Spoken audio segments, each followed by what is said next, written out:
So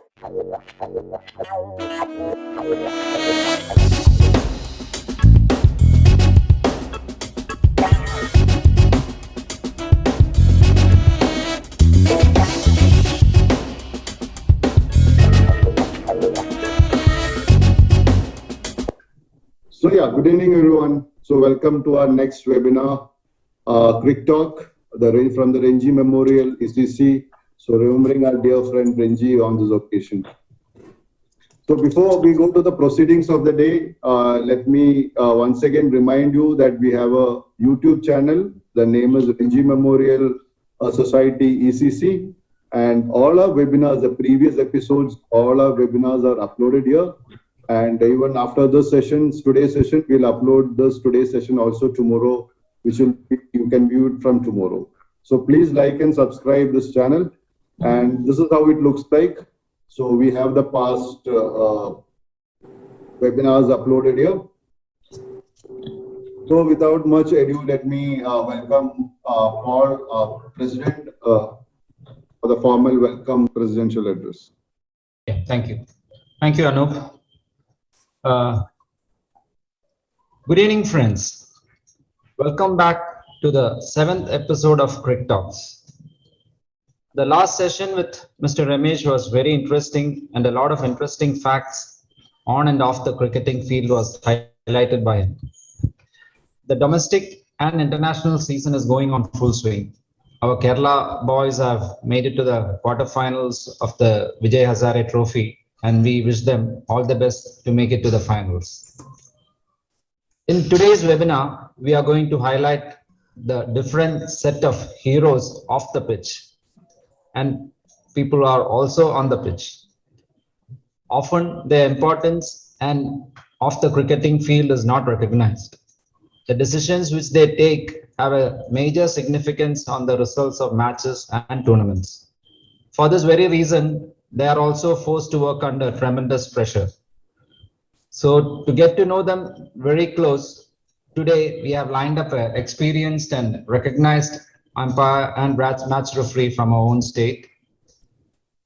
So today as a moderator, we have our own special invitee of RMECC, Mr. MS Vishwanath, who is a BCCI umpire and an umpire's trainer. He has taken numerous umpiring clinics for the aspiring umpires. Let me welcome you, MS Vishwanath, to Cricket Talks. Thank you. As our panelists today, we have the first international umpire from Kerala. That's Mr. Jose Kurishingal with us today.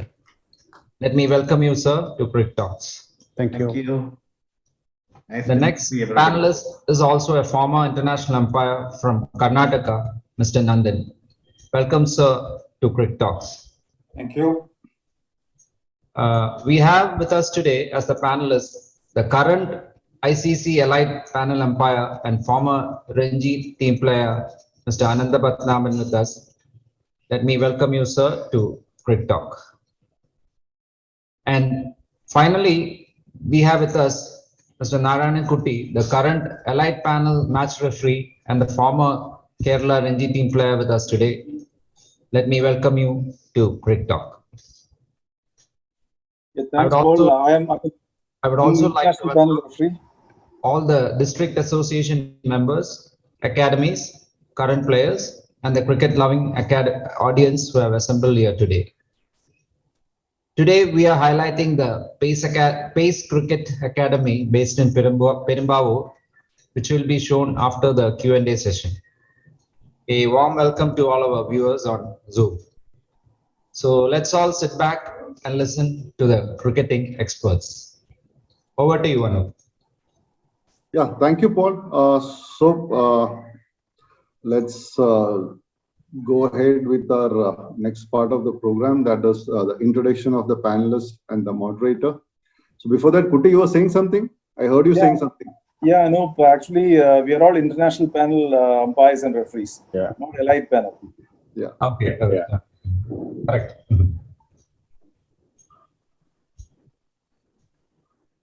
So 1 minute. So yeah, so I am privileged to do the honors. So our first panelist, So our first panelist is the first international umpire from Kerala. He has officiated in 3 one-day internationals, 2 associate countries one-day internationals, and quite a few Ranji Trophy, Duleep Trophy, and Prince Trophy matches. Now retired from umpiring, he is currently the chairman of KCA, Umpires Committee.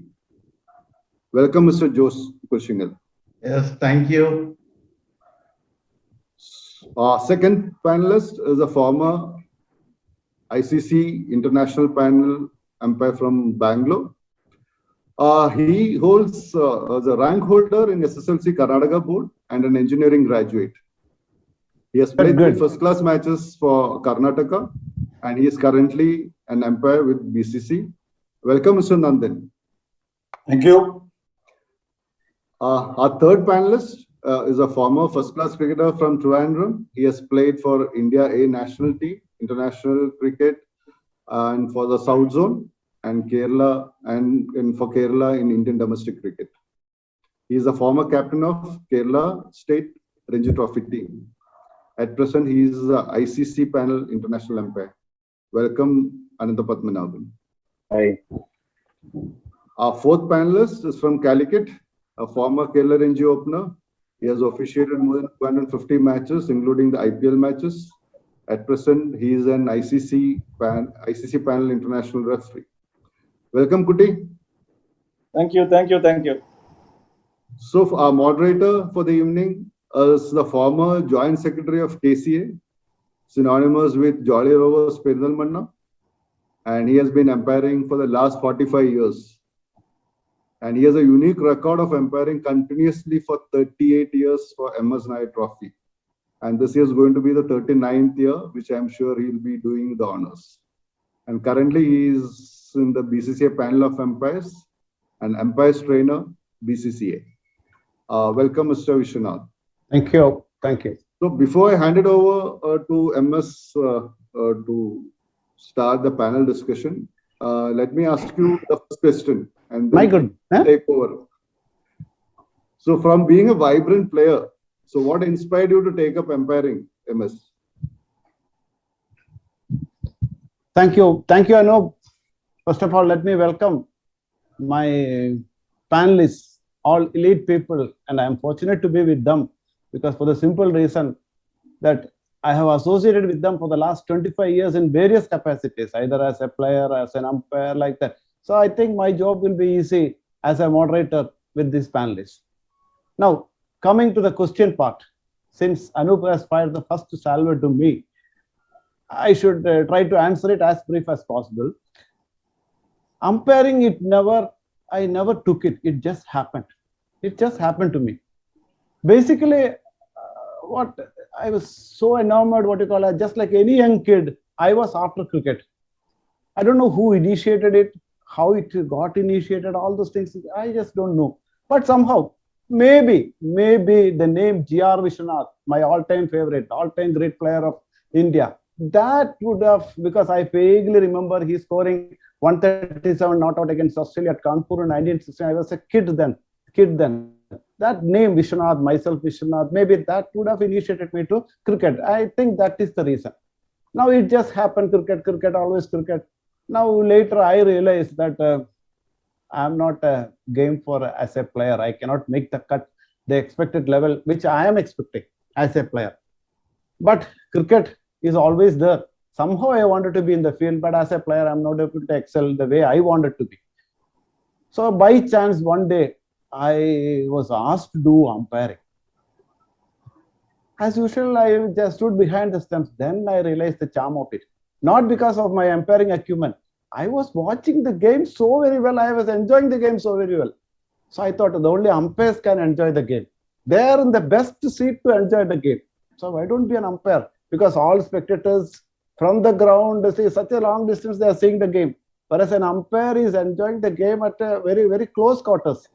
He is seeing the game very close quarters. Then that umpiring, the people started calling me for umpiring. I used to do a lot of local matches like that from school to college, college to district level too. So that graduation part it took, and it so happened that I got inducted into BCCI along with Nandan. We both got into the BCCI panel the same year. If I am right, it is in 1996. Am I right, Nandan? Yes, I think so. 96, 97. Yeah, exactly. Now it's just I became an umpire like that. Then I realized that you are in the best seat. Only an umpire can be the best seat on the ground. So only if you are in the best seat, you are able to see the game well. And only if you are able to see the game well, you are able to give good decisions. So that's the way I took to umpiring very seriously. Very seriously mean whatever way I can gather information. I talk to my seniors. Even I have gone to Chennai when I was in the college to know about umpiring. I met Sriramulu personally. Sir, why don't you teach me umpiring? So that extent that it was a sort of passion. I don't know what you should call. It was a passion or what you call. I just don't know how to explain it here in this forum because it takes such a long time for me to. Now I have become an umpire. Whatever matches, even now, whatever matches people ask me to do, I just don't hesitate. Just go do, enjoy the game, like that. So you do try to do the best you can on the field as an umpire. How you can do? Only if you watch it proper. How you can watch it proper? Only if you can at the close quarters. Who can do that? Only an umpire can do that. So that is what has driven me to umpiring. Even at this raw age, not raw, I won't say raw age. At this, I am elder to all the panelists, if I am not wrong. Maybe Jose may be elder to me. Whoever calls me for umpiring, I just do that. That is the passion. It's driving me forward. So what I would tell the youngsters is, as an umpire, you will never ever be appreciated. Whatever good things you do on the field, you will never ever be appreciated. Take it from me. And one bad decision, no one will ever forget. One bad decision, no one will ever forget. So make it a point. Make your presence by your absence. That is, make your presence by your absence. That is what I will tell. This is my home take to the youngsters. Make your presence by that is, be present on the field, be attentive, be watchful, do your job best. At the same time, never get noticed. You will be noticed when you commit a mistake. So the umpire who commits the least number of mistakes is the best umpire.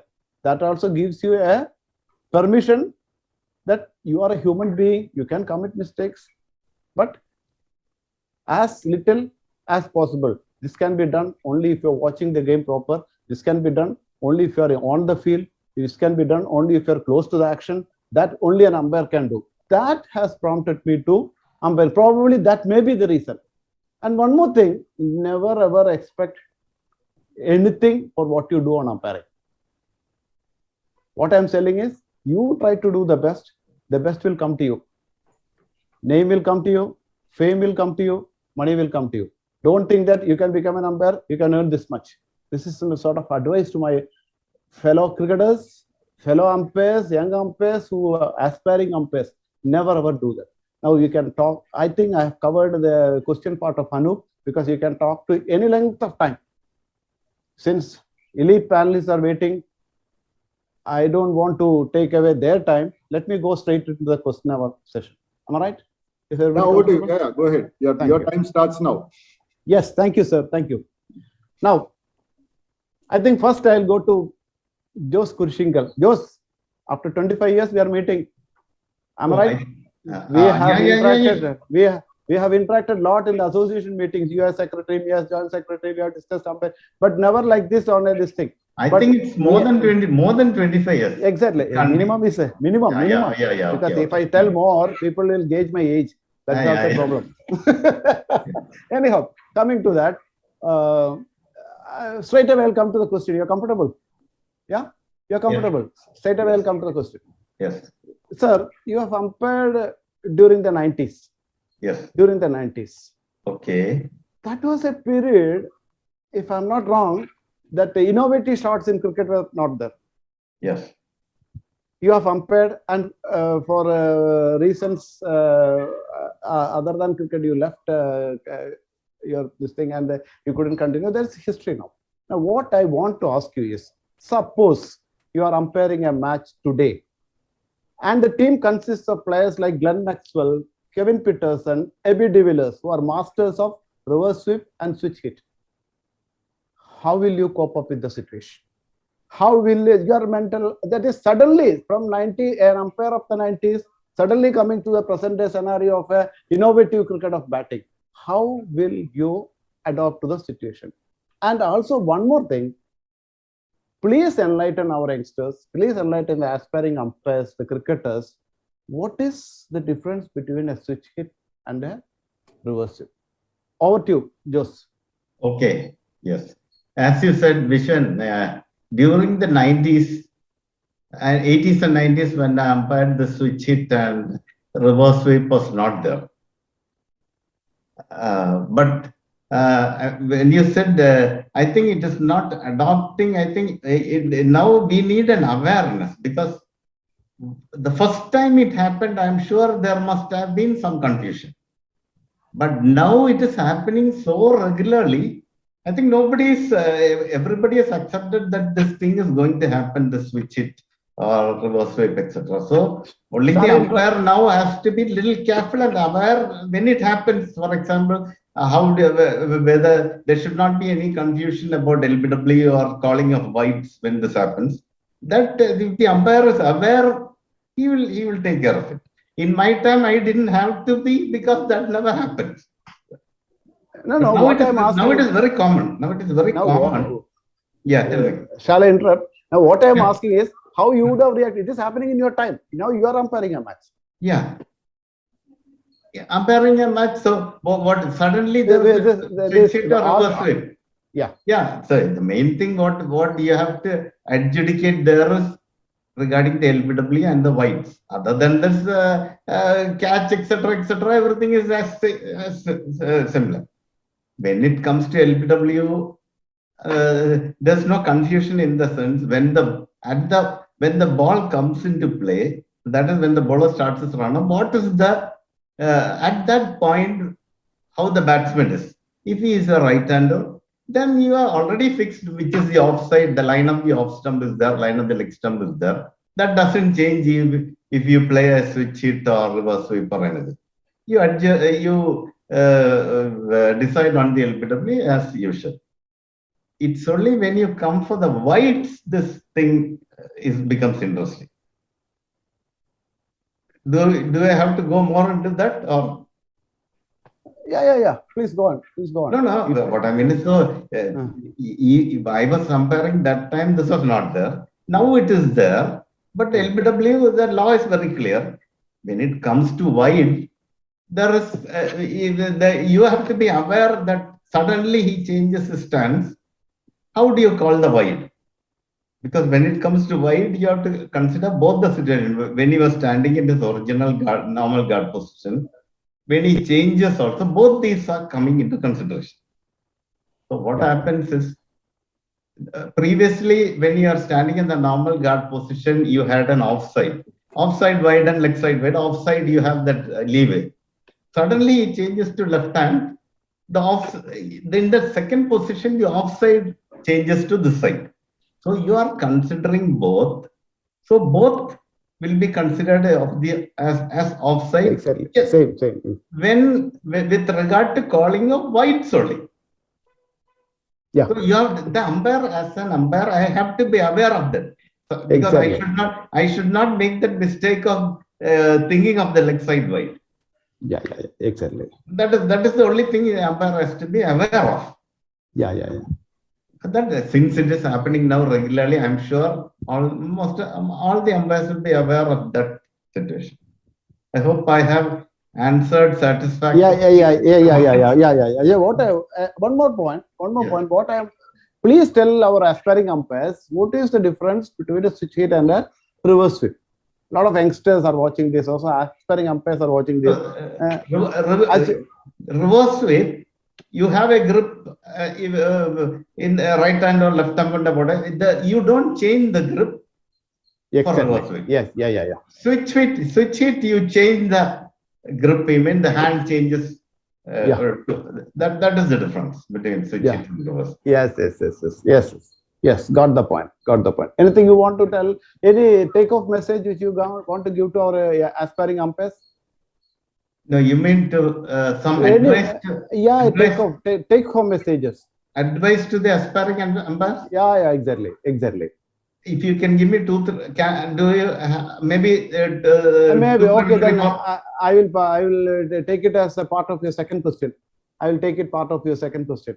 That is Okay. comfortable. That is comfortable for you. Yeah, anything. Yeah, fine, fine. If there is Okay. another question for that, I will answer that. Yeah, exactly. Okay. Okay. Thank you, Jose. Thank you. Thank you very much. Thank you for the insights. Yeah. Now, Nandan. Tell me. Nandan, thank you so much. Personally, I should thank you because straight away you accepted our invitation. The moment I told you, you said we are moving forward. That is the exact word I still remember. We are moving forward. That is sort of positive intent and approach. I really should thank you, definitely. Now, Yeah. coming to the question part. Umpiring today, you see, I feel it is just like driving a vertical sort of heavy vehicle with a lot of gears. What I mean is, it is really tough. It is maneuvering the curves. If you drive a vehicle with a heavy vehicle with a lot of maneuvering the curves and everything. Now, umpiring is like that. Why I mean is, with the high-profile IPL matches, with the high-profile T20 matches, that one-day international test matches, suddenly you are going to the domestic circuit, umpiring matches there where the stakes are not that much very high. You are umpiring the office matches, you are umpiring the local league matches. So all sorts of matches you would have umpired. I'm sure that even now you will be doing that. Now, how do you adjust to the scenario? From a high-profile IPL match, suddenly you are next with a 3-4 days time, if you are umpiring a domestic circuit or a one-day match or a local league match, say both are umpiring, which comprises of 42 laws. But that scenario changes, that attitude changes, that mood changes, the tempo changes. How do you personally adjust to that? Very, very interesting point and a very lengthy question. Let me take some time to answer it. Yeah. You said it all. It's definitely high-speed driving in a very dense traffic, I would say, especially I take an example of a IPL Mumbai game when there was about, let's say, 40,000 people shouting, whistling with the noise. So that's definitely tough. It's not that easy. But again, as I've always believed, you should have a high sense of self-confidence. You might not hear the nick. You always need to go with the gut feeling. This is as far as your example of driving the car through a very busy traffic.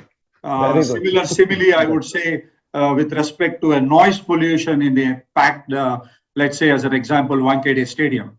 Now coming to a league game in a very village atmosphere in a Maidan in Bangalore, things are definitely easy. There is no question of noise pollution there. But the point what I want to make is, as an umpire, you should never let your intensity down. Though the pressure on you is less in a league game, it's quite straightforward, especially for experienced umpires. It would be like a walk in the park. But what I would like to say, a lot of my fellow colleagues or the upcoming umpires is, never let your guard down, never put your intensity down. Because once you develop this wrong habit, there is every chance that you bring it to a high profile game. So that's how one should try to balance out a high profile game and an ordinary league match. So the intensity, as far as an umpire is concerned, you should never let your guard down. There are different techniques for that. If you allow me a minute or so. Please, carry on. See, a lot of people might be thinking umpire has to struggle for about, let's say, 6 hours in the Maidan. It's not true. He hardly has to concentrate max about 10 minutes.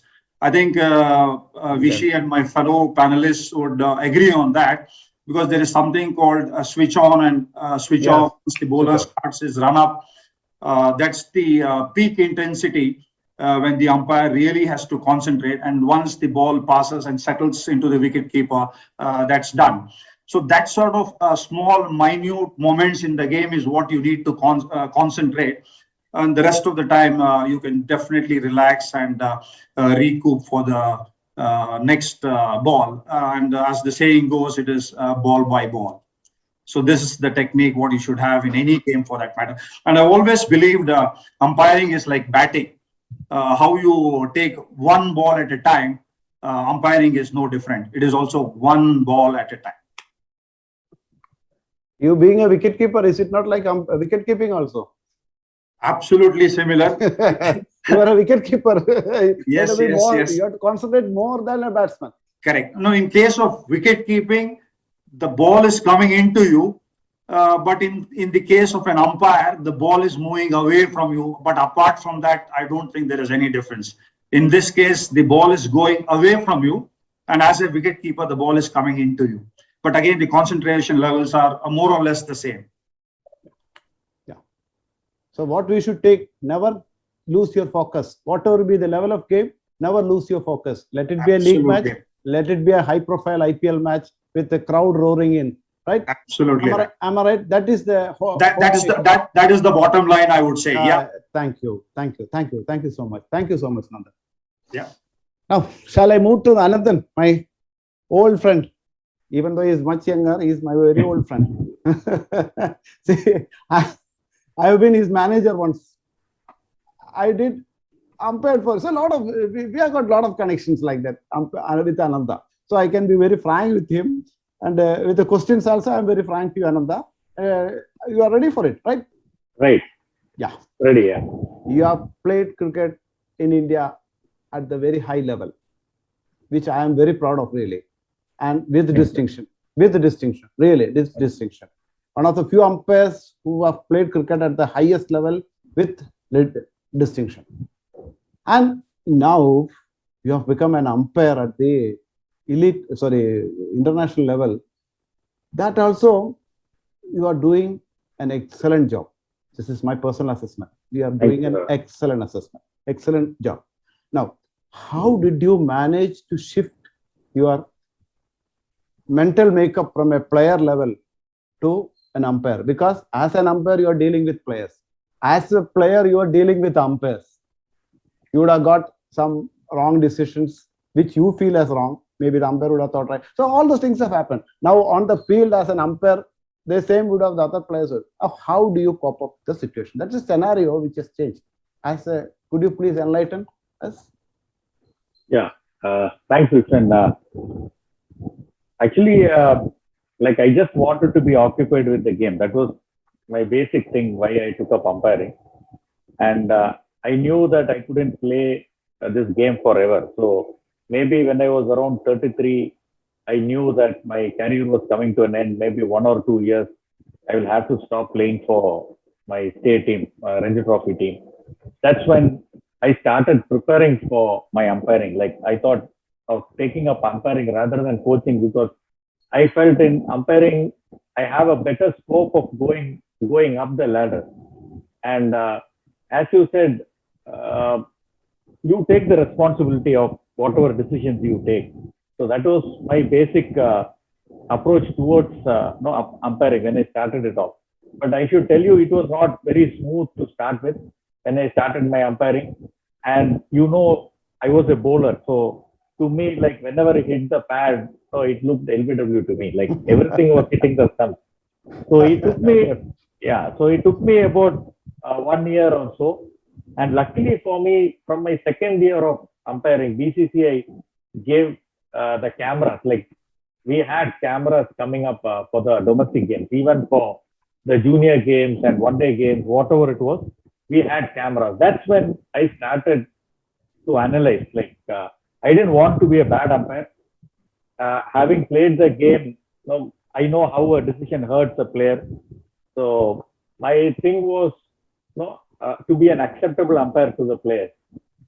So even during my playing days, we accept umpires who are very honest, who are genuine and passionate, and who do their job with full sincerity. We don't really bother about the mistakes, because we know that everybody is a human being and they make a mistake, and as impartial as possible. That's what I wanted as a player. So that the same thing I try to put it into my umpiring. That's what I try to do. I try to be honest. I started working like pitching where the ball is pitching. I started watching more for ball pitching outside the leg stump and impact outside the off stump. I started working on nets. I did a lot of the homework, and even when I did the game, I used to watch my videos, and if there is any pattern of mistakes that I'm doing, and I had a lot of mistakes, to be honest. Like first 2 years, I could make out that I'm missing a lot of balls. There was pattern. There were times like between end of the day's play, especially third day, fourth day of the game. Then I knew that my concentration levels are not going long enough. Or mornings I'm fresh, my legs are fresh, but when it is coming in the evening, or when the game is going very dull, like third day, fourth day, the lead is already over, the game is going for a draw, my concentration levels were not great. That's when I started working on those things, small things. So that drove me to be a better umpire, and it took me like 15 years to reach where I am. And definitely, I'm happy that I'm doing the best umpiring over the last 15 years. This is the best umpiring I'm doing, and like you have also observed that I'm doing a good job. So yeah, thanks for that, Vishal. I think I answered your question. Thank you. Thank you. Thank you. Thank you. Thank you very much. Thanks for the insights. Thank you. Thanks. Now, next we will go to the other umpire, because I'll call him an umpire, even though he has been addressed as a referee. I think amongst you, he would have done the maximum number of matches in India, because he would have, as a referee, 250 matches, and all the matches he is the third umpire. So he would have done the maximum number of matches, even though not on the field, off the field. Anyhow, now this question comes to you as a match referee, Mr. Kuti. You are ready? Yeah, go for it. Yeah. How do you prepare before a big match? One of the most, can you highlight or can you elucidate one of the most eventful happening in a match in your career as a match referee? Yeah, preparation wise, it doesn't matter if it's a big game or a small game, it's all the same. So the moment you get, you're nominated to do a game, there are 3 formats now. It's either a multi-day, a 50 over, or a T20. You initially go through the playing conditions, tries to understand that, because every format is different. So once, at least like the umpires are the experts in that, but still we also look into that. Then maybe along with us, we will get to know who the umpires are, who the partners are. So we'll try and get to the venue almost at the same time, and inform the venue manager or the venue secretary of the venue when we are arriving. Once we are there at the venue, then it's different. We have a venue inspection. The day we arrive is the day when we all catch up, we discuss on things, and next day the venue inspection and the match starts. So we have a pre-tournament meeting where we have a group of teams playing in a single venue, or if it's a one-off match like a Ranji Trophy, you have a pre-match meeting. So that is done the day before the game. So you need to be prepared for that. The umpires will talk on playing conditions. There are a lot of, they'll talk on the ground venue implements and all the things which will be informed to the players. And any queries from their side will be answered. So that is the phase where the pre-match preparation stops. So then once the match starts, the referee always takes a backstage. You don't need a referee to have a game. It's the players and the umpire. So generally, even though they say referee is the CEO of the game, actually CEO doesn't lead from front. CEO leads from behind, and you try to be as invisible as possible, and you assume responsibility only when an issue is raised and it comes to you. Only then you assume responsibility. Till then you remain invisible. So coming to preparation, it is pretty much the same for all the games. This is generally in a nutshell, what a referee does.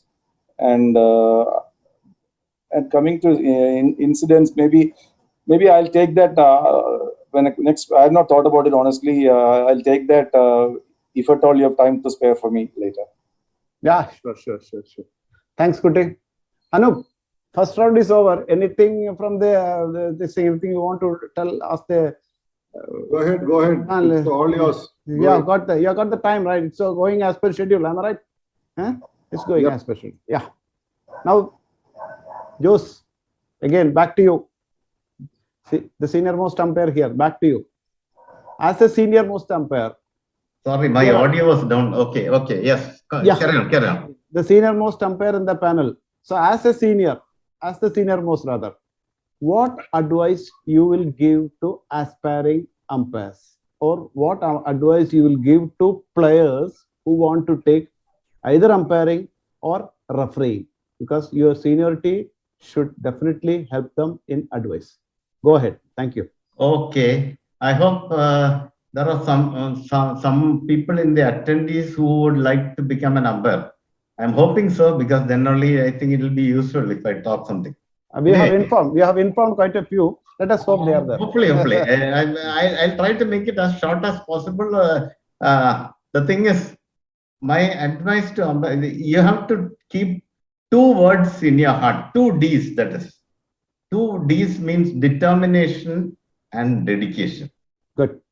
Determination means having a sincere thought to reach the top. Climb the ladder, even though it may be slow. You have to climb the ladder. That determination must be there to reach the top. And also dedication means it actually means everything, in the sense you have to do everything meticulously. Your whole job, because I don't want to go into detail in the sense, because the duties of an umpire are so much, but whatever they are, that you will come to know soon what are you learn by. But you have to be totally meticulous in your work, and also prepared to make sacrifices in your personal life. In the sense, I'll give you an example. For example, on the previous day of the match, you have to go to a late night party, or your friends are going for a late night movie. You should cancel that, stay at home, have a good sleep to feel fresh tomorrow. Such sacrifices, whatever is not good for the game, for your umpiring, you should be able to sacrifice that in your personal life. That is what I said, determination and dedication.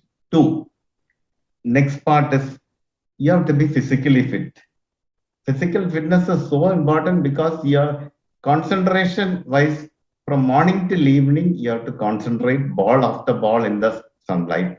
Unless you are really physically fit, if you get tired in between, you lose your concentration and you are bound to make mistakes. So physical fitness you have to take care of. And concentration also, I think, as Anandan was telling, so whatever, to improve your concentration, you can do meditation or yoga, which will be helpful. Good. Then, I think another point is, I feel if you have a real love for the game, it helps, in the sense, then you know what is the importance of an umpire, and you would never like to be an umpire who breaks the game, but you would like to be a good umpire who makes the game. That is, if you really love the game, you will enjoy umpiring also, because enjoyment is also an important part. If you don't enjoy the job, you will never become a good umpire. And last but not the least, I want to make a suggestion to the who are the aspiring umpires. You go to a net where there is net practice, where there is nets. Stand as a bowler and umpire. Minimum, I'm just giving you the minimum half an hour in the sun. You look at the feet for calling no ball. You look up for LBW caught behind. Half an hour you do that. You will know how difficult it is, because you should know, aspiring umpires, you may be all players, but you may not realize how difficult umpiring is. You should realize in beforehand that it is difficult. Then only you enter the job. You should not have a misunderstanding that it is easier. So that is my suggestion. You stand for half an hour in the sun, see all this, you will know how difficult it is. Then you will know you have to stand maybe 6 hours, 7 hours in the sun like this. Then you make a decision. Do you feel you can go ahead with this as an umpire? If you feel you can be a good umpire, well and good, great. What you do next, you approach the district association, go and inform them that you want to become an umpire. They will help you, and there will be maybe classes taken by district association. Again, that sacrifice part comes into it. If there are classes, you have to attend all classes, even if you have other responsibilities, orders, make sacrifice, attend everything, pass the exam. And after you pass the exam, I have one important suggestion also, advice. Once you become an umpire, one important thing is building up your reputation. In the beginning stage, when you are coming up as an umpire, you have to build up build a good reputation among players and officials. If you get to build up your reputation, half your problems will be over. I can go on, but I think this is, and if by what I have said, if there is in the attendees, if there is anybody who's going to become an umpire and who becomes an umpire, I'll be very happy, and I hope you will contact me after you become an umpire. Thank you. Thank you, Jose. Good insights. I think the youngsters will take it in the right sense, right spirit, and they will try to be one. Like now, next is Nandan, right? Nandan, you ready? Yeah. Do you think the umpires nowadays have become more complacent because of, or more comfortable with the advent of technology? Yeah, definitely more comfortable, I would say. I'm always a big fan of technology. As far as comfort goes, the answer is yes. We are not under so much of pressure because of the technology. Complacent, I'm sorry, no, you can't use the word complacent because there is so much of competition, especially in India. You know the numbers, we are around 130 first class umpires. So there's no chance that just because of the technology, if somebody is saying an umpire is becoming complacent, my answer is no. Comfort, yes, he feels more confident. See, finally, at the end of the day, it is the right decision which has to be made. And if with technology, if the game gets richer with more and more right decisions, the game is enriched. It's not that the umpire had one or two wrongs. Finally, through technology, if you can correct it and the game gets richer by good decisions, everybody is happy at the end of the day. That's my take. Yeah, you said it, Nandan. You said it, right? Ananta is, you have changed the screen. Yeah. Now the second question to you. You are ready? Yeah. In umpiring, which is more comfortable for you or more challenging? Comfortable and challenging, being on the field or being a third umpire? It's like batting and bowling actually. Both has its challenges. Like on field, you have to judge everything in a very short span of time. And you have to judge the path, where it has hit, how much it has swung, or how much it has turned, where the impact is, how much forward the batsman is, and whether it will go on to hit the stumps or it will miss the stumps. You have a fraction of a second to make these judgmental calls.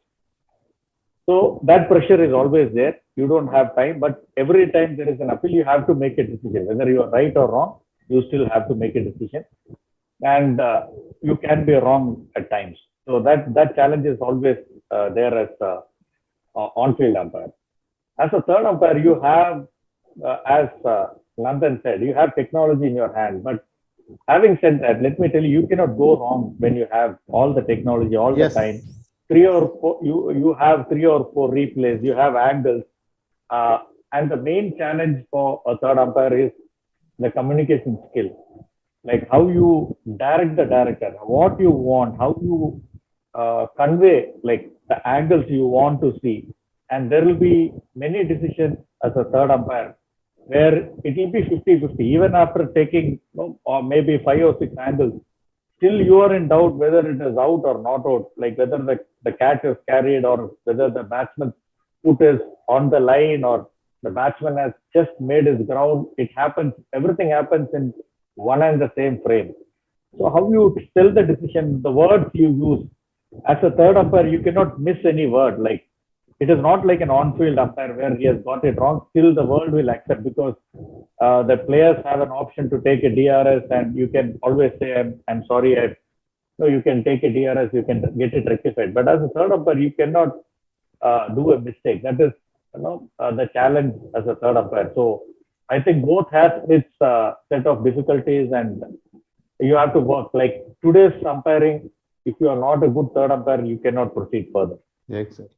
Now, what I wanted to ask is, you on the field, suppose you are standing at the square striker's end, even if little bit relaxing, you can get away with that. But third umpire, right, the full 5 days, the full 300 overs, see every ball without winking an eye, he has to be there at the button.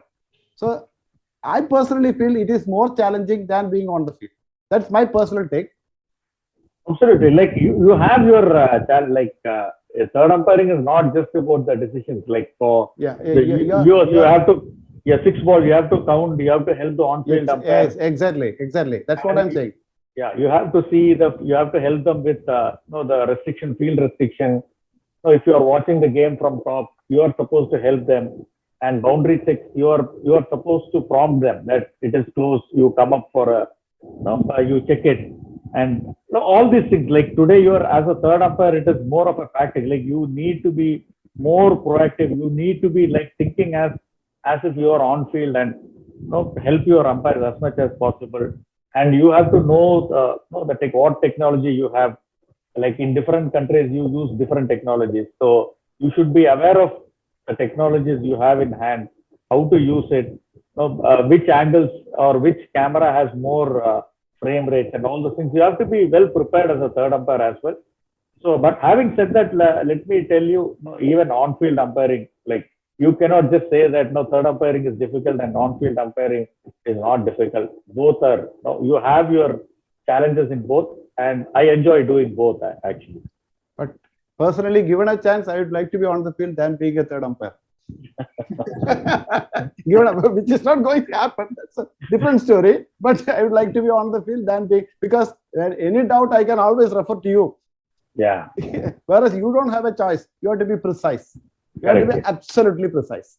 So that way, I would like to be on the field than enjoy the comforts of a third umpire's AC room. Yeah, true. Anyhow, okay, thank you, Nandan. Beautiful it was, lovely. Thank you. Now, the last part of the question session, it goes to Kuti. Kuti, you have to answer me one question you have promised in this session. So, 2 questions will come to you. The first part, second part of the question, the first session, and this question also. Okay, it's okay with you. Audio, you have to unmute the audio. Yeah, please go ahead. Yeah. Which are the essential skills needed to be a very good umpire or a very good match referee?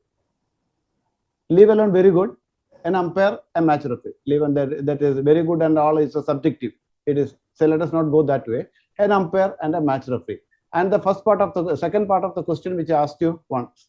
See, any unforgettable moments, I don't say incidents, moments, which you would like to share as a match? Go ahead. I'll answer the second part of the first question now. Okay. So a few years ago, it has never happened in Indian domestic cricket. We had an incident in Delhi. I was doing a game. It was Delhi versus UP, and we had all the test players and whoever was playing it. They were all available for that game, and they were all part of that game.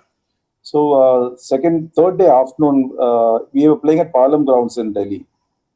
Palam grounds is a high security facility where nobody can come in or go without proper approvals. So you find a car coming into the ground. The car was driven into the ground while the match was on. Umpires were just checking light towards the end of the day, close of play. The car came in. It went around the 30 yards, or not 30 yards. We don't have a 30 yards circle for a multi-day game. It went around. Then it came onto the pitch, drove around the pitch a couple of times, and it went off. So the boy was, and nobody knew what was happening. Everybody was caught unawares. It has never happened, and this is happening in Palam. It's an Air Force ground. A high security ground. Yeah, and we were all shocked at what was happening. The on-field umpires were, so I had to run down immediately from where we sit in Palam. And fortunately, the security people woke up and they apprehended the person who did that. He was not allowed to leave, and then we had to follow some protocols, which I think was again like filing a complaint, surrendering this person. There were issues about jurisdiction, who was military police or the normal jurisdictional police. So all these things were done because BCCI was informed. Ultimately, it turned out that this man was mentally ill, and he'd come out of some asylum, and he just did that. So that was one incident. Anything could happen, which was not damaged. Everything went on well. The game went on well after that. The last day was interesting, which was not damaged. No player got injured. No umpire got injured. Everything went off well after that. But this aberration, I think, has never happened before, and I hope it never happens again in our domestic scenario.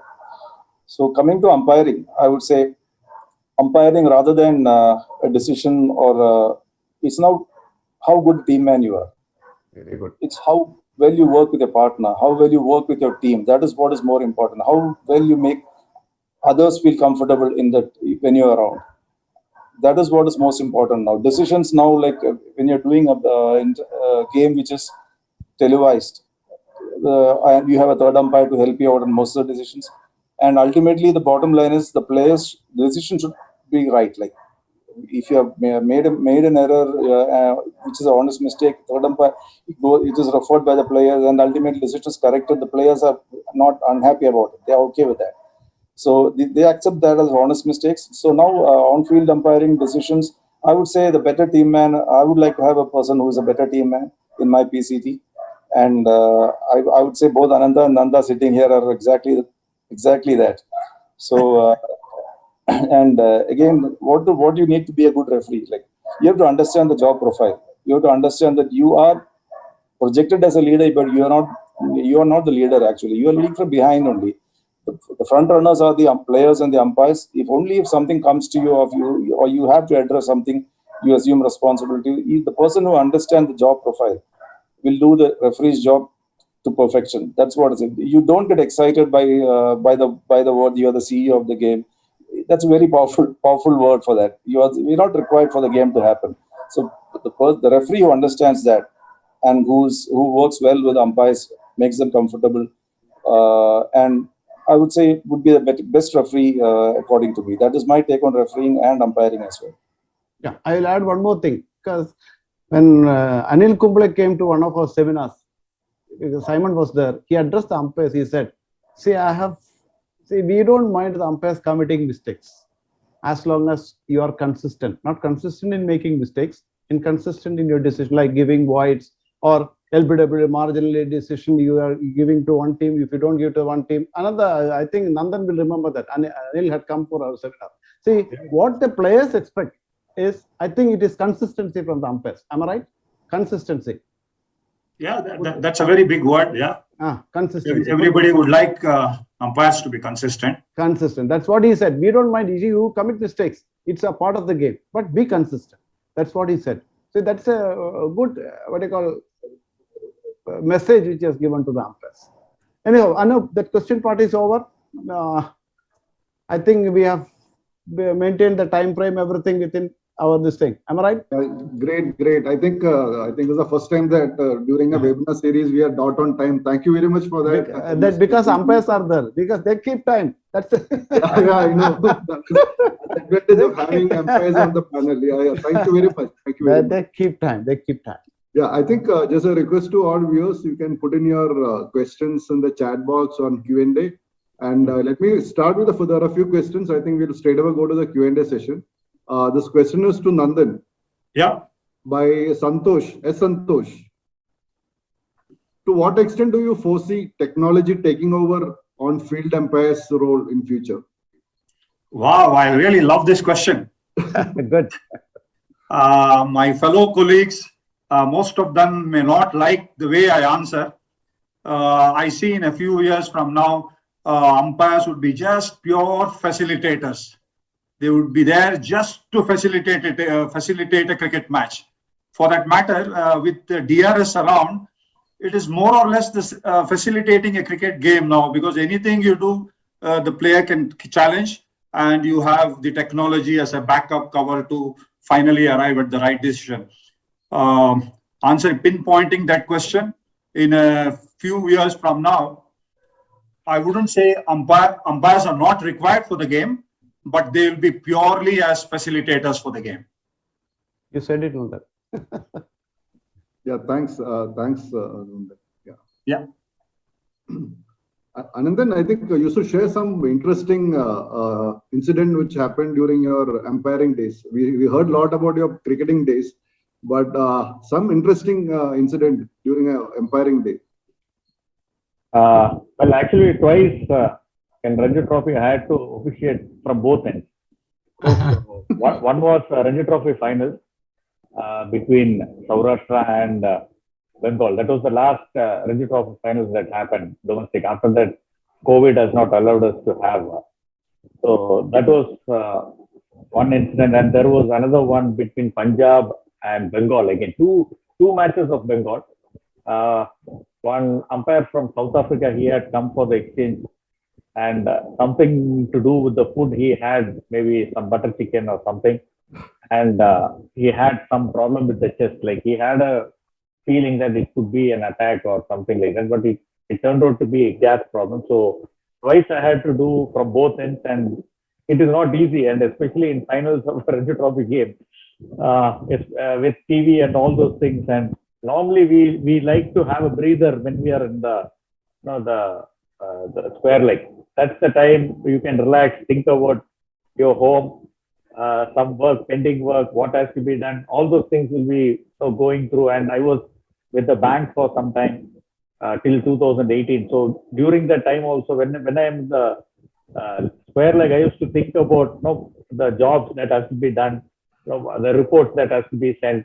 So all these things should be going through the mind. So I used to tell, when is the time to think about all those things? And when I come to the bowlers, then I used to tell myself that now just concentrate for, maybe as Nandan put it, for the next 10 seconds, don't think about home, don't think about office and all those things. So that's how you keep focus. You cannot be focusing for 6 hours, no chance. Not even for maybe 1 minute or 2 minutes also we cannot focus. So it is short burst of full focus. That's what like normally I do. Yeah, thanks, Anandan. I think one question definitely to Kutti is, we have been hearing a lot about the bubble. So how's life in the bubble? Oh, life in the bubble is very tough. It's tough to explain also. Like it's become easier now with the bubble, the number of days in the bubble decreasing, like it's coming down. Like you go to a venue, it used to be 6 days earlier. Now it's come down to 3 days. Hopefully by January, there won't be any days of quarantine. I meant quarantine. Quarantine used to be 6-3, and maybe in January, no, we can just go and do a game. So life in the bubble, again, there are very strict restrictions which managers are normally from the hospital. Apollo is generally who's tied up with BCCI to run the bubble.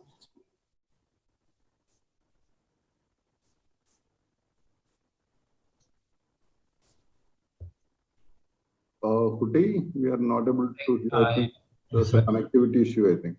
Okay. It's okay. I think there's a question from Pradeep from Tripunithura. I think this question is for all. Okay, all panelists, including the moderator. Moderator has already asked 8 questions. The answer should be only yes or no. The 2 options are there. Give one option. That's it. So the question is, frankly, tell us, if given a chance once again, would you be a player or umpire? Solely umpire or player, whatever. Player any day. For me, player any day. Umpire. Me umpire. For me, player. For me, umpire. Nandan didn't hear you. Player any day. Yeah. I am an umpire because Umpire. at a young age I decided. Umpire any day. So we have two umpires and 2 players. Yeah. Thank you. Thank you. Because at a very young age, I have decided that I will not be able to make the cut. So naturally, I can be only an umpire. Yeah. I think there's a question from an aspiring umpire. Abhay. This is to Ananda Padmanabhan. Oh, okay. Can you please explain the level and exams to go through by which we can get to be a part of ICC panel of umpires? No, basically you qualify for the BCCI panel, then the rest everything is taken care. First you come to the state panel. For the state panel you have to enroll, as Jose put it, like you enroll yourself at the district level, you become a district umpire, then everything, like just like a player, you just think about a player, what you have to do. You enter the selection trials for district team. Once you are good enough for district, you will be taken for the next level like that. So umpiring is also same. First you start umpiring in the club and all those the district level. If you are good enough, you will be guided by all these people. Like Jose is also the chairman for the umpires. They will guide you like what you have to do, how to prepare, the laws, how you handle the laws, the Viva exams, how you have to approach. When the BCCI umpiring is coming, all those information you get once you start umpiring. The basic prerequisite for to become an umpire is register yourself in the district with the district association and start umpiring, and the rest will be taken care. Yeah, no, sorry, I got cut off in between. Yeah. Kuti, over to you. Yeah, please complete. I don't know, that is just about it. So now, like, bubble life is easing out a bit now. So maybe in January, or maybe when we meet next for domestic games, we'll have more interaction with all the people together. And now, if you look at Ranji Trophy, now we have got 6 pools and they're playing at 6 centers. And once you come in, you can't leave after till the whole leg is over, which is about 42 days. So that is another thing which we'll have to manage now. 42 days of staying in a hotel, doing games, and in between you don't have a game. That means you're idle for almost 8 days, sitting in the hotel, doing nothing. So all those things we will have to work it out. All of us will have to go through it anyway. So let's see how it works out. I think we missed you for one question, Kuti. I think that this was for all the panelists and the moderator. This was from Pradeep from Tripunitara. So we missed you. So I'm asking you this to you particularly. Given a chance once again, would you like to be a player or an umpire or a referee? Definitely player first, and definitely not an umpire. It's a real tough job, and I feel refereeing suits my personality. So I would any day playing, refereeing, no umpiring. So Joe, there's a comment from Mr. Ashok Kumar. Nice to see Jose Kurshinkal sir after a long period. In fact, me got qualified to the state panel in the very first clinic conducted by Joe sir in 1983 at Trivandrum. Joe sir left abroad in early 90s. Nice to see you, sir. Yes, very, very nice to hear from Pradeep. Ashok Kumar. Ashok Kumar Okay. TV. Yeah. Ashok Kumar TV from Valanjeri. Okay. Very, very nice to hear that. At least people are remembering me and getting reminded, seeing my face, I think. Now he's a chief manager in my bank. Good. Hope you are doing fine. Really nice to hear that. Anandan, there's a question to you from Santosh. Cricketers prepare and practice themselves through nets, pre-match drills, etc. Likewise. It'll be interesting to know how you and umpires in general prepare for a match. Yeah, actually, I stand in nets for a lot of time, and there is an academy close by where small kids practice. So I just go to a place where small kids practice because there will be a lot of noise and lot of appeals will be coming, lot of funny incidents will be happening. 2-3 things will be happening at the same time. Sometimes the ball will go as a beamer. No, all these things in a regular nets or a senior nets, you will not be tested with all these things. And when there is noise, I try to just figure out whether it is back first or pad first, where the ball is going. And even if you miss, I try to just guess like where it has gone and things like that. I spend about an hour whenever I'm at in Trivandrum when there is no games. Even during the COVID times, whenever there was practice here, like I used to be there and I used to stand when they practice. So that really helps. Like you you look at the foot also, like the front foot landing, whether the bowler is coming to the danger area. You have your routines and you keep doing the routines. Like you go for the pitching of the ball. You just see from which angle the bowler has bowled, whether he is a predominantly in-swing bowler or out-swing bowler, what sort of balls he normally bowls, what is his height, and what is the bounce of the wicket. All these things, no, it sets up a routine for me. So I stand at nets and try to get all these things right in the nets.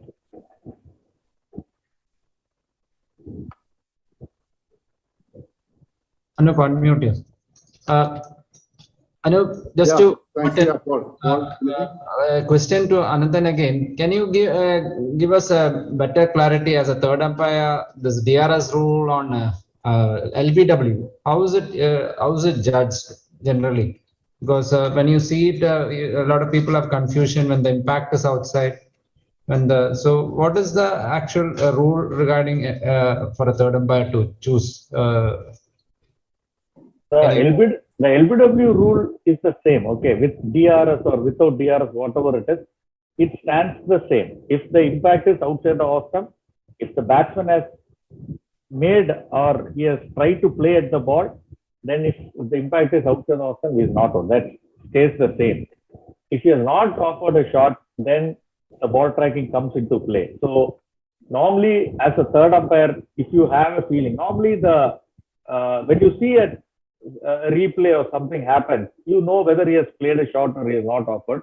You clarify or reconfirm with the on-field umpire whether he has offered a shot or not before you start your DRS protocol. So that's what every umpire does. And once that starts, like you start with your front foot, whether it is a no ball or not, that's what we check first. And then we go for the front on spin vision. That's the slow motion. Spin vision is the slow motion to see where the ball is going, whether there is bat, whether the ball is going close to the bat, or is there any deviation. You try to get that as a third umpire. And after that, you go for the next technology is Ultra Edge. In India, like I have done only with Ultra Edge, so I can only comment on Ultra Edge. I have not done with Hotspot or the other technology. So I have done with Ultra Edge. So we go for Ultra Edge where they give a split screen. So normally the front on spin vision is a 2D picture. You don't see the depth of the ball, how far it has traveled or how close it is to the bat. Like if you just see my hand here, these two hands are close. Like, but if you just turn, the gap is this much. I'm just turning the hand. That is the picture you get with a 2D as well as a 3D. So basically, the Ultra Edge gives you one from the side and one from the straight, so that you see where the ball actually is, and the sound is captured with the mic which is kept behind the stump. When the first contact happens, it just captures all sounds, even the foot. If the batsman drags his foot, if the keeper moves his foot, every sound is captured. That's why you see that sometimes in that Ultra Edge box you see some spikes in between. It just captures all the sound. So now you have to ensure what sound is what. Like you can never find out. That's where all this confusion starts with. When the bat and the ball is stuck between the bat and the pad, that you don't know what sound or the box, the Ultra Edge box, what it is showing, because you don't have a gap to say whether it is bat first or pad first. And you don't have any conclusive evidence to say that it has hit the bat first or pad first. Those things, like before the previous question I told you, sometimes you feel that the on-field umpiring is better off because you don't want to be in a position where you don't know what is happening, like whether it is bat first or pad first. And even with all these cameras and all these angles, you are still confused whether it is bat first or pad first. And we have a protocol to follow. In situations like this where you don't have conclusive evidence, you go by what the on-field umpire has given. Like if the on-field umpire has given it out, then you consider that the first impact is of the pad, and then you go for ball tracking and finish. Like if the ball is still hitting the stumps, then you give the batsman out. That is the protocol which we have to follow. I don't know like whether I have explained it well enough for you. Maybe Nandan, if I have left something, you can chip in because you have done more matches than me as a third umpire. If I have left something, and if you feel you can explain better, I think you can just chip in, Nandan. Ananta, I think you have said it all. To the viewers, what I would like to say is everything comes on screen. They just have to know that if it is all red, it is very conclusive. And if there is one orange there, it becomes a umpire's call. And basically, when I talk this in my office, they get confused. What is umpire's call? They just have to understand that if one of them is orange, if the umpire has given it out, it remains out. If the umpire has given it not out, it remains not. As simple as that. Let them not simple. think too much about 50% of the ball, 49% of the ball. All that is for the technology to ponder about. You just go with the colors. If it is reds, if the umpire has given it not out, he is forced to change it as out, because that's not an umpire's call. You have to change your decision. The moment one of them is orange, it remains umpire's call. Meaning, if he has given out, it remains out. If he has given not out, it remains not out. That is all I want to tell the viewers. Let them not get confused about the wicket zone, how much is the area. This is all for the umpires to decide. If there are some aspiring umpires here watching this panel, then I would like to just take another minute. Vishy, is that fine? Yeah, done. Carry on, please. Basically, the wicket zone is what? Outer edge of the leg stump to the outer edge of the off stump and top of the stumps. Nothing to do with the bail. You got the point? They just have to think about the rectangle, which is 9 inches in width and 28 inches in height. 28 half is done away. That half is all done away. That Half was is the done. old rule, the bottom of the bail and all is old rule. Now it is all edges. The top of the stump, which is an edge, easy to remember. The top of the stump, which is an edge, the side of the stump is also an edge. So that's the wicket zone. And the technology takes care whether it is 50% or 49% to decide whether it is red or orange.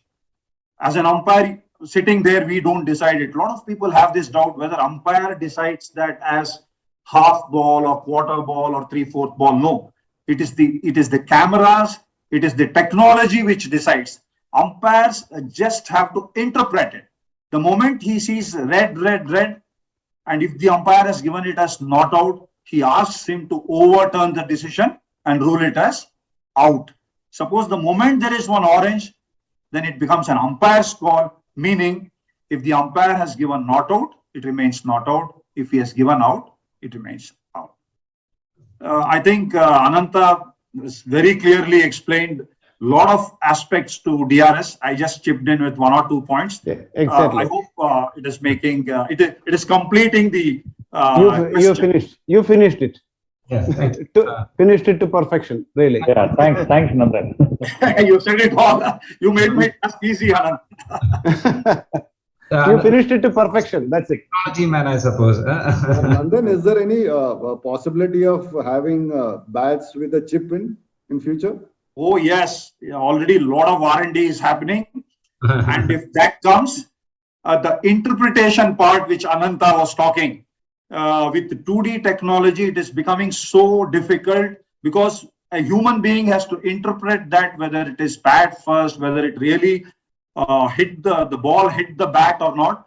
With the chip technology coming in, the human aspect is gone there. But I strongly believe that that would see the light of the day sooner than later. But Nandan, with hotspot, they say that they put the silicone tape on the sides, which will not, that the hotspot will not be able to catch the silicone tape. Has it got anything? Is it true? How can the umpire spot whether they put the silicone tape on the side of the bat? These are all stories. I don't know at a very high level. Somebody would venture into cheating, because if at all it is found out and the umpires are there, the match referee is there, and the concerned ICC is there, I think the player would be really booked hard and square. Am I making sense, Kuti? If somebody ventures into cheating, I think that would be the end of his career. Because why people don't prefer this hotspot, they say is this silicone tape, if they put it will not be able to, whereas Snicko will catch it. So that's the reason people prefer Snicko. That's what they say. No, that's fine. That could be an argument. SNICO is a much better tool. But all said and done, these are all various tools available in various countries. The hotspot is one, the SNICO is one, the Ultra Edge is one. And depending on the budget, depending on the feasibility, the two countries adapt. But more or less, off late, it is the Ultra Edge. Yeah, Ultra These Edge. facilities available for domestic matches also, or only for international matches? No. Nothing is available for domestic matches. It's all umpire's skill and sense of thing which will make the decisions, right? Yeah, you're right. Anup, I think, MS, yeah, I think one last question, and we'll take a very brief answer from MS. So when you train the umpires, which is the most important aspect that you focus on? I'll tell the umpire, always tell, I am a talented umpire. I am a talented umpire and I have the abilities to be there at the top of umpiring. That's enough. Go through the laws. Always repeat these words. I am a talented umpire. That's self-confidence. And I have the qualities. I have the ability to go to the top of umpiring. If they think and go through the rules, the basic rules, don't think this way, that way. See, normally when the students come for classes, umpiring classes, they come with hypothetical questions first. Then only they go to the laws. What happens if the bail breaks? What happens if the ball breaks? These type of questions. First go through the basics. If the basics are right, and if you have got the belief that I will be the best in the business, there's nothing like that. That's what I tell whoever comes to me. First basic thing, you have it in you to be an umpire, and he will be an umpire. There's no doubt about that.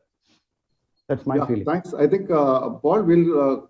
yeah. Now, before signing off, I would like to add something which may not be well taken by this ICC umpires. I don't know how far they, but still, see, this is an age of challenge. Everything is challenged. Umpires' decision is challenged, right? And the most often talked phrase or short form. Before you start, Anup, please excuse me. Sure. But you told me. Please. Bye Nandan, bye Ananta, bye Paul. Bye. Very much. Good day, yeah. Bye Jose. Vishen, thank you. Thank you. Lovely questions and all. So see you all some. Bye. Bye. We'll catch up. I'll catch up with you. Right. Say the most common used word in umpiring nowadays is DRS. Am I right? DRS. Yeah. It's a most common used in short form. You will call it short form, not word. It's not a word. It is DRS, Decision Review System. I think that is a borrowed phrase or borrowed short form from some other sport. It is drag reduction system, which is used in motorsport. In Formula One, they use this technology, drag reduction system, because by overturning, I don't want to go to that details. Here, the point is decision review system. What is reviewed? Umpire's decision is reviewed. Umpire's decision, the decision which the umpire gives on the field of play, not the joint decisions, the individual umpire's decision. I am subject to correction, you can correct me. This is being reviewed. So instead of being DRS, it should be UDRS, Umpire's Decision Review System. It is not DRS, it's a phrase which is borrowed from some other sport. And of late, ICC has started using that, this is UDRS, in UDRS, some of the letters I found. Previously, it was only DRS. DRS is something connected with motorsport. This, it was taken for convenience, we are using it. I think that's not right. It should be UDRS only. Maybe it might sound eccentric, but from eccentricities, a lot of good things have happened. Am I right? What is your take on it, Nandan? No, if the terminology gets changed, that's fine with me. As long as the technology is there, I'm happy. That's it. Call it DRS or UDRS, that's fine. It is UDRS because That's fine. the umpire's decision is changed. Is challenged, yeah. It is challenged. So it is Fine. umpire's decision review system, not decision. Decision review system means you and me umpiring, or you are another, you both take decisions. That is never challenged. It can never be challenged. Okay. Am I right? So it should be umpire's UDRS. That's you No, got my point. we are all on the same page as long as you agree that technology should be there. That's fine. Whether you call it careless or good careless, that's fine. So definitely, we are looking forward to having an umpires clinic in Calicut. MS, with MS around, I'm And sure a lot of and Nandan is making it. Take it from me. yeah. Ananta, catch out of Ananta. He's here only. He's here only. Yeah, so See, we- you have to only get down the hill from Calicut. Bangalore is very short. You have to get down the hill. yeah, it will be a privilege. Yeah, now you have become part of us. So you cannot move out. Over to you, Anup. So thank you very much, all the panelists and MS for a wonderful session. I am sure everyone who's listening to this program would have enjoyed every bit of it. And let us move forward. I think we have a small video from the PACE Academy. I'll just go through the video.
Over to you, Sudesh, for proposing the vote of thanks. Over to you, Sudesh. Loud and clear. Yeah. Good evening, ladies, if there are any, and gentlemen. Very good. It's an honor to have been asked to propose a vote of thanks on the occasion. We have been fortunate to have renowned identities from cricket tonight. I must remark a proficient sense of gratefulness to our panelists and moderator for their graceful words and for sharing with us some of their treasured experiences. A special thanks to Mr. Nandan for being here despite odds. The participants of this webinar are all inspired by your highly sparkling words. A very hearty gratitude to the members of KCA, KDCA, and our friends in the media for their continued support and cooperation. I want to extend my generous thanks to the entire audience who have logged in from long distances for their support and inspiration. I'm sure that our efforts will continue to get significant attention from cricket lovers in the future. Thank you, ladies and gentlemen. Have a great day. Thank you.